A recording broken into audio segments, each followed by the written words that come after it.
90s kids గా మనకి cricket అంటే సచిన్ మన ఫేవరెట్ స్పోర్ట్. సచిన్ క్రికెట్ అంటే సచిన్, సచిన్ అంతే స్పోర్ట్ ఇంకా. సచిన్. రెండోది ఏది తెలియదు మాకు. ఏం తెలియదు. నేను ఫస్ట్ టీవీలో చూసిన ఫస్ట్ క్రికెట్ మ్యాచెస్ కూడా వరల్డ్ కప్ 96 వరల్డ్ కప్. అంటే అంతకుముందు ఎక్కువ టెలికాస్ట్ అయ్యేవి కావు. అవును. అప్పుడు టెస్ట్ మ్యాచ్లు అవి చూసారా, అంత ఇంట్రెస్టింగ్ ఉండేవి కావు. 98 ఇయర్ని సచిన్ ఇయర్గా మనం ప్రకటించవచ్చు.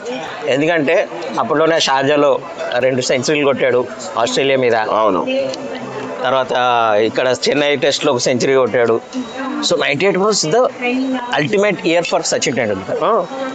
సో సచిన్ టెండూల్కర్ ఇప్పుడు అందరు మాట్లాడతారు, మనం మాట్లాడుకుంటాం. అదే మాట్లాడుకుంటే ఇంకొక గంట 2 గంటలు మాట్లాడుకుంటూ వచ్చు. ఈ పాడ్కాస్ట్ అంతా కూడా పాడ్కాస్ట్ అంటే కూడా సరిపోదు. ఎందుకంటే సచిన్ ఎందుకు మనకు అంత ఇన్స్పిరేషన్గా ఉన్నాడో కొంచెం చెప్తావా? అంటే ఎందుకు సచిన్ మనకు అంత ఇష్టం, ఎందుకు అంత ఇష్టపడ్డాం మనం సచిన్? అది ఎందుకు అనేది చెప్పాలంటే to be frankly no words.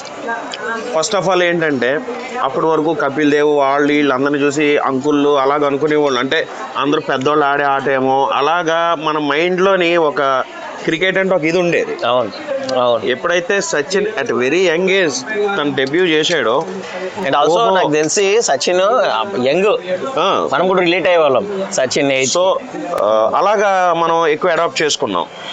So ఆయన ఎరా మన యాజ్ ఏ 90 కిడ్స్ మనం. సో అదేంటంటే అలా ప్యారలల్ గా మన లైఫ్ కూడా సచిన్ టెండూల్కర్ లైఫ్ తో అంతే అలాగా జర్నీ అలాగా మనకి ఏంటంటే వాట్ ఈస్ క్రికెట్, మనకు మెచ్యూరిటీ వచ్చేసరికి వాట్ ఈస్ వాట్ అని తెలిసేసరికి సచిన్ కూడా అలాగే అన్ని అచీవ్ చేసుకుంటూ వెళ్ళడం. ఇంకా he became a God of the cricket.